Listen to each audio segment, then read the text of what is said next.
Sampah identik dengan bau, kotor, lalat, dan hal-hal menjijikkan lainnya. Itu sebabnya hampir tidak ada orang yang senang hidup berdekatan dengan sampah. Apalagi bila volume sampah menumpuk hingga seperti gunung. Seperti yang terjadi di Kelurahan Manggar, Kota Balikpapan, Kalimantan Timur, lokasi di mana tempat pemrosesan akhir sampah atau TPAS Manggar berada.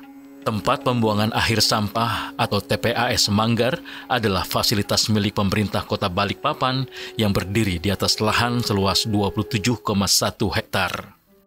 TPAS ini resmi beroperasi pada tanggal 13 Januari 2012. Setiap hari, puluhan truk pengangkut sampah hilir mudik di lingkungan TPAS Manggar untuk membuang sampah dan limbah dari Kota Balikpapan dan sekitarnya, yang bila ditotal bisa mencapai 400 ton lebih di setiap harinya. Dan kini volume sampah sebesar itu telah melampaui kapasitas 91,25%, yakni 900.000 meter kubik dari total kapasitas sebanyak 470.500 meter kubik.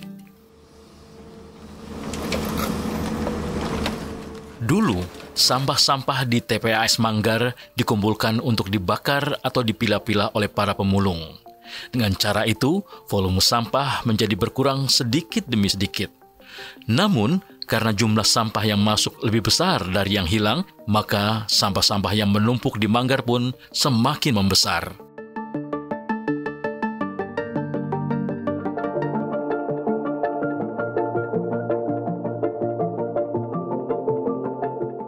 Adalah Suyono, seorang warga Manggar yang terus memikirkan persoalan sampah untuk mendapatkan solusi terbaik. Dengan tekad kuat, laki-laki usia 55 tahun ini kemudian melakukan terobosan. Sebagai tokoh masyarakat di sekitar TPA Manggar, profil saya sebagai hari saya bekerja di TPA Manggar, dan alhamdulillah saya punya gagasan bahwa sampah itu berguna dan manfaat untuk masyarakat. Alhamdulillah kita di samping ini, sampah yang di setinggi ini, kalau kita tidak keluar dengan gas metannya akan mendapat dampak-dampak lingkungan, dan alhamdulillah bisa ditransfer ke masyarakat. Dan saya juga bangga dengan adanya sampah yang ada di TPA itu bisa untuk pembelajaran baik itu dari anak TK sampai perguruan tinggi, supaya tidak akan habis untuk pembelajaran. Dan kami bersyukur bahwa saya selama ini profesi saya sebagai karyawan di DLHK Kota Balikpapan, dan hari-hari saya bekerja menangani gas metan. Liku-likunya kan banyak memang, dan kami juga ingin gas metan ini bisa tertransfer digunakan untuk masyarakat di sekitar TPA Manggar. Alhamdulillah kurang lebih tadi 380 rumah.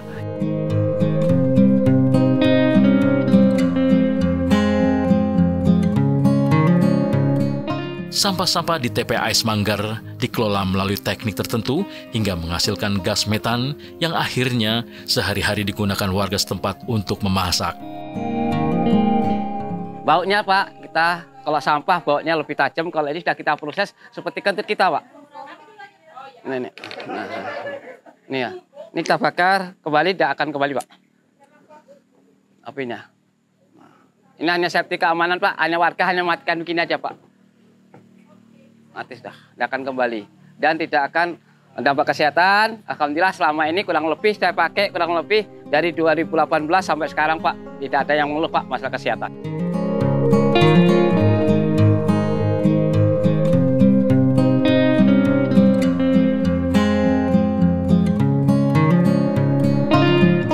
Ini besar Pak, tercampur di gas metan sama air lindi Pak. Ini tujuannya mengurangi di areal sampah yang kita timbun dan difermentasi. Ini kalau kita sudah ada gasnya Pak, ini warnanya kayak teh Pak. Nah kita ini tujuannya mendistribusikan ke masyarakat. Kalau kita buang Pak, ini Pak bahaya. Jadi ledakan, jadi mudah kebakaran Pak.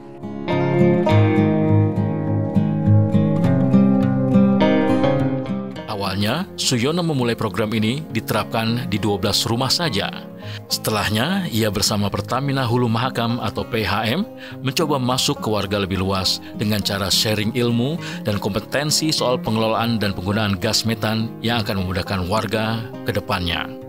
Hingga Agustus 2024, program Waste of Energy Community atau Westako PHM itu bersama Pak Suyono telah mengelola sampah dan memanfaatkan gas metan hingga 820.800 meter kubik per tahun dan telah disalurkan ke lebih dari 380 sambungan ke rumah-rumah warga. Selagi ada gas metan itu ya lumayan membantu, Pak.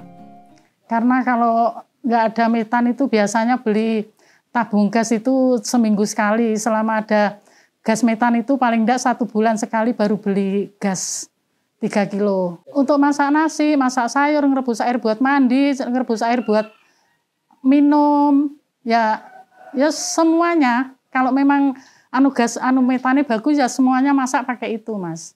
Ada kendala nggak, Bu? Ya kendalanya kadang-kadang ya namanya dipakai orang banyak ya. Kita maklumi aja lah, kadang-kadang ya kecil, kadang-kadang besar gitu.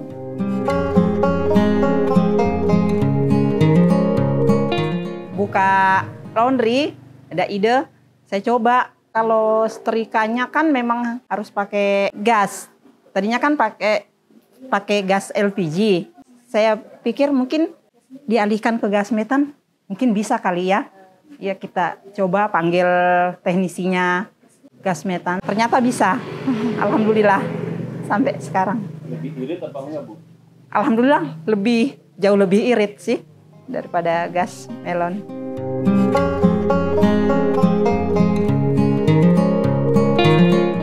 Memanfaatkan tumpukan sampah di TPAS Manggar melalui inovasi seperti yang dirintis oleh Pak Suyono kini bisa dinikmati secara luas. Ratusan keluarga dengan radius hampir 8 km dari TPAS itu bisa memanfaatkan gas metan untuk keperluan sehari-hari.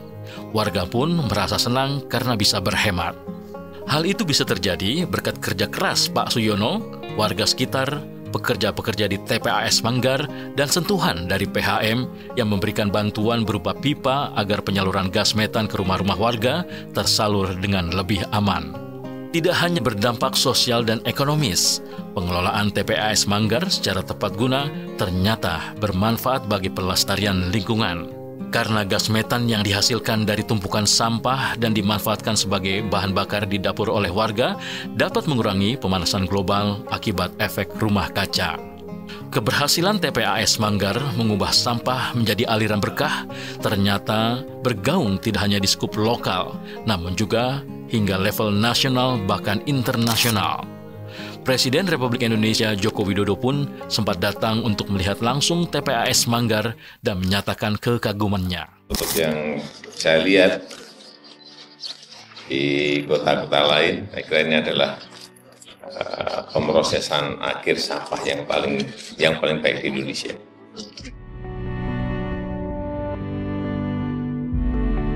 Cerita sukses TPAS Manggar mengubah sampah dari sumber masalah menjadi gudang berkah dan keikutsertaan Pertamina Hulu Makam seharusnya bisa dijadikan role model bagi seluruh TPA dan TPAS di seluruh Indonesia. Kolaborasi yang sehat antara publik, pemerintah, dan korporasi yang mau berbakti terbukti mampu menghasilkan banyak manfaat. Inilah barokahnya kita rubah sampahku, energiku. Lebih baik hidup dari sampah daripada hidup jadi sampah, Pak.